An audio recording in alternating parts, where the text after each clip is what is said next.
Freedom to Work was enacted in Michigan Yes. on March 28th, and I was particularly pleased to be part of that issue. Senate Bill 116 I authored, and along with very capable, wonderful staff helping me get that together, and House Bill 4003, Michigan became the 24th Freedom to Work state in the United States. Indiana was the 23rd. They did it a few months before us in August.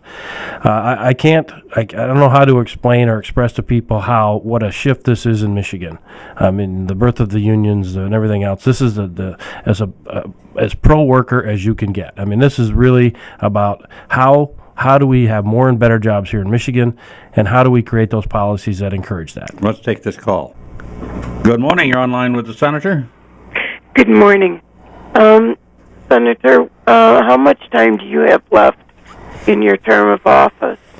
Just under 2 years in this term, and I could run for an additional 4 years after that. I really wish you would consider running for Carol Levin's office. We could use someone with your work ethic in Washington, and maybe things would straighten out then. Well, you need a lot more help than just me, and I never say no to anything, but I'm seriously not interested in it. I've given a lot here for public service in West Michigan, and I believe it will be somebody else's turn to carry the ball forward after I'm done, after I'm completed my service. And I'm also very cognizant of the fact that politicians, and I'm not a professional politician, I'm actually in manufacturing and a lot of other things myself, but at some point we wear out our welcome too. People don't appreciate our opinions anymore, or don't think that maybe we're as effective as we could be, and I would agree with them. At some point, you need to move on. It's never been, for me, a desire to have a position that says, this is what I'm going to do for the rest of my life. I'm hoping that I've gone to Lansing, promoted ideas and freedom and things that will make the state better for our kids and our grandkids to be attractive, and then go back to what I was doing before or some other task. And I'm hoping that I've served well after that time. So, but I appreciate your thoughts. It's very kind of you. Yes, I mean, because it seems like Washington is going further and further into the hole. Yeah. And, with your, knowledge and everything, I think you would be an asset. Okay, thank you. Thank you. Thank you. Very kind of you. And we got another call coming in. Good morning. You're on the line with Arlan. Yeah, talking about running for Carl Levin's seat, I second that motion, but that's not really why I called in.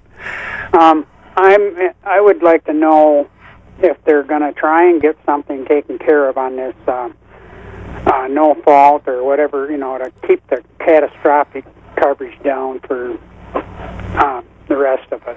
Yeah. Something's being worked on. If they can get that through this year or something has to be done. I'll hang up and Thank you. Thank you. All right. Well, I'll skip ahead to that. I had that in a stack of stuff here to talk about a little later. Michigan is one of the few states left with auto NoFault as it exists right now. It's pretty expensive. Mm-hmm. But at the time when it was crafted, it was called the Grand Compromise.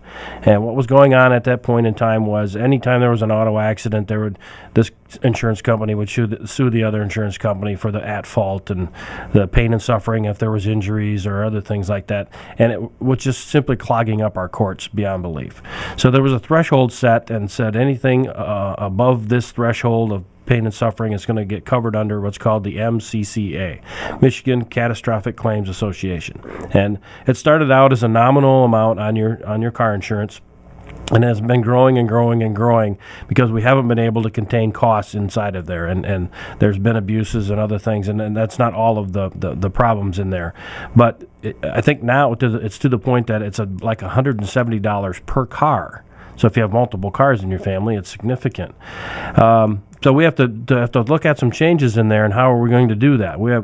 And I'm not faulting the hospitals or any groups inside of here when I talk about these things. I'm just going to kind of lay out the facts as they are. Hospitals make their money. Hospitals, brain injury clinics, and all of these other folks that help people after they've been seriously injured in an auto accident have expenses.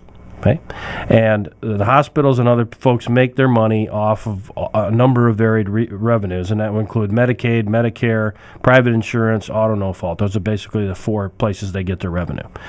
2 of those are basically the government paying, and they don't pay very well. Okay, Medicaid pays like 60%, 60 cents on a dollar of cost, and Medicare is a little bit better than that.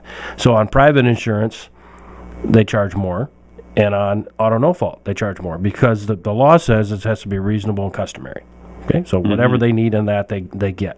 So now over 30 years, we've actually eliminated some 35 or 40, I believe, courts or judgeships throughout the state of Michigan. Not all that's associated with auto NoFault, but a big portion of it is, because it isn't tied up in lower claims court, Supreme Court, or appeals court, or anything like that. So that just kind of set the stage for you.